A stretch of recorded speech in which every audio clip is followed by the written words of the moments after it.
Assalamualaikum warahmatullahi wabarakatuh. Perkenalkan, nama saya Indra Nur Cahyo, NIM 2024 10 10 10 41 dari kelas Sistem Basis Data B. Di sini saya akan mempresentasikan hasil kerja saya pada materi modul 2, yaitu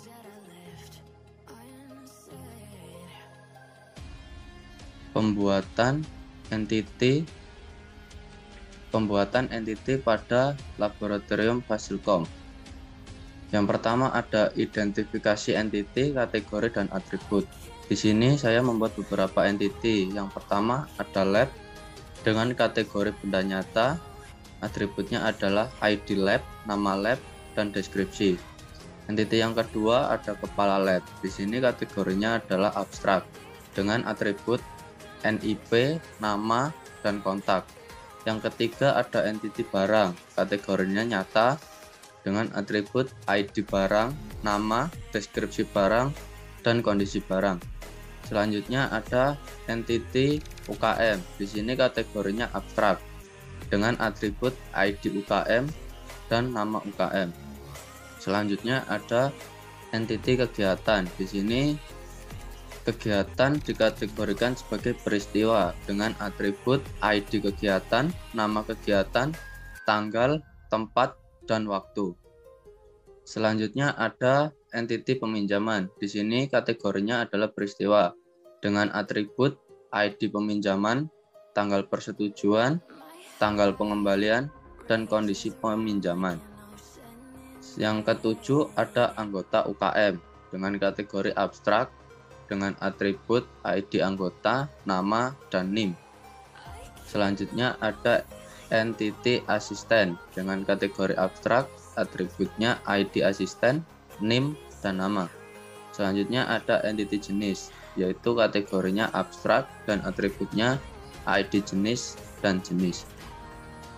Berikutnya adalah atribut yang tidak bisa dimasukkan ke entity yang ada, yaitu dengan nama entity kepala lab, kategorinya abstrak, dan atributnya adalah alamat. Kenapa tidak bisa dimasukkan? Karena alamat di sini tidak seberapa digunakan dalam peminjaman. Baik, yang kedua ada penentuan primary UID dan secondary UID setiap entity. Di sini ada entity lab dengan daftar UID ID lab yang masuk pada artificial. Dimaksud artificial adalah kita harus menginputkan secara manual. ID lab memiliki primary. Yang kedua ada kepala lab. Di sini daftar UID-nya ada dua, yaitu NIP dan kontak. Dengan masuk ke natural. Natural di sini itu terisi secara otomatis. Jadi kita tidak perlu memasukkannya secara manual lagi. NIP memiliki primary dan kontak sebagai secondary. Entity yang ketiga ada barang. Daftar UID-nya ID barang termasuk dalam artificial. ID barang ini juga termasuk primary. Yang keempat ada UKM dengan daftar UID ID UKM masuk ke dalam artificial dan primary. Yang kelima ada kegiatan dengan daftar UID ID kegiatan masuk ke dalam artificial dan primary. Yang keenam ada entity peminjaman dengan daftar UID ID peminjaman masuk ke dalam artificial dan primary. Yang ketujuh anggota UKM dengan daftar UID ada dua, yaitu ID anggota dan NIM masuk ke dalam artificial. ID anggota di sini sebagai primary key dan NIM sebagai secondary. Yang ke-8 ada asisten. Di dalam asisten terdapat dua daftar UID. Yang pertama ID asisten dan yang kedua NIM. Masuk ke dalam artificial. ID asisten di sini sebagai primary dan NIM secondary. Yang ke-9 ada jenis.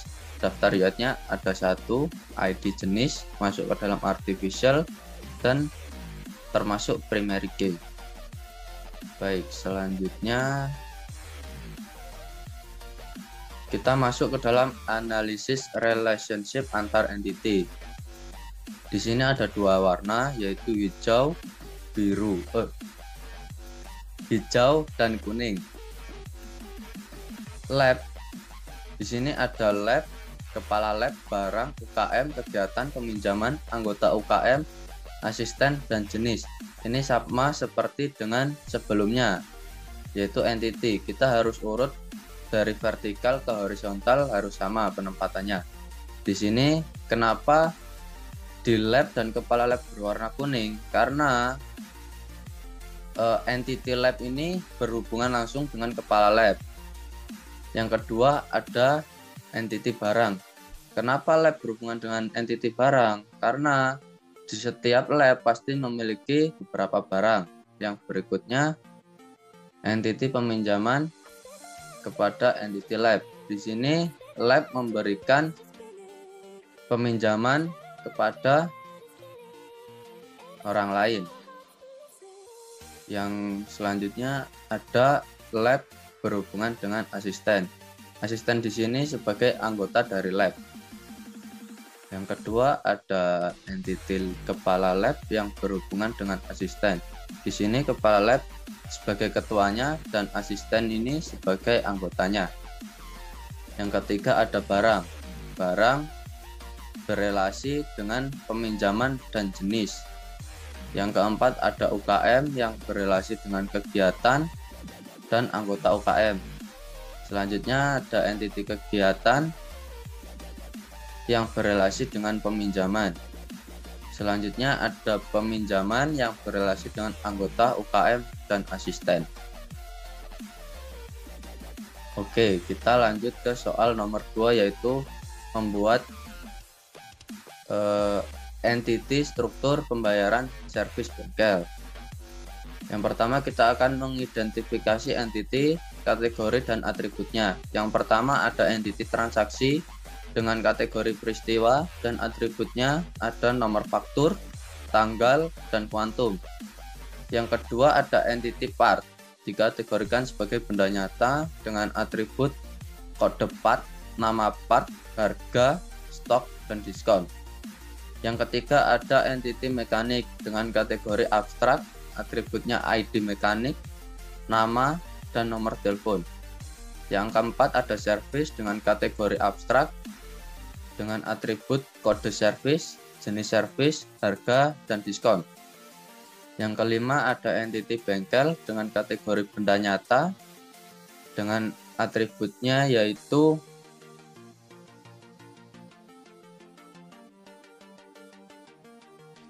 Yang kelima ada entity bengkel dengan kategori benda nyata dan dengan atribut ID bengkel, nama bengkel, alamat, dan telepon. Selanjutnya ada entity kendaraan dengan kategori benda nyata, atributnya nomor polisi, nama pemilik, merek, warna, dan tahun. Selanjutnya ada entity kasir. Di sini kategorinya sebagai abstrak, atributnya ID kasir, nama kasir, dan telepon. Ada entity kendaraan dengan kategori benda nyata dan atribut kondisi kendaraan dan tipe kendaraan. Yang menurut saya tidak usah dimasukkan ke dalam entity di atas tadi. Karena setiap kendaraan pasti akan servis dengan servis yang sama ataupun berbeda, itu akan dipanggil berulang kali. Selanjutnya nomor 2, penentuan primary UID dan secondary UID setiap entity. Yang pertama ada entity transaksi, daftar UID-nya, nomor faktur, masuk ke dalam artificial dan primary key. Kedua part, daftar UID, kode part, masuk ke dalam natural dan primary key. Ketiga ada mekanik dengan daftar UID ID mekanik, masuk ke dalam artificial dan primary. Yang keempat ada entity service, daftar UID-nya kode service, masuk ke dalam artificial dan primary. Yang kelima ada entity bengkel dengan ID bengkel dan telepon, masuk ke dalam artificial. Yang kelima ada entity bengkel dengan daftar UID bengkel dan telepon, Di sini bengkel masuk Di sini ID bengkel masuk ke dalam artificial dan primary, sedangkan untuk telepon masuk ke dalam natural dan secondary. Yang keenam ada entity kendaraan dengan daftar UID nomor polisi masuk ke dalam natural dan primary key. Yang ketujuh ada kasir, daftar UID-nya ID kasir, telepon. ID kasir di sini masuk ke dalam artificial dan primary. Untuk telepon masuk ke dalam natural dan secondary.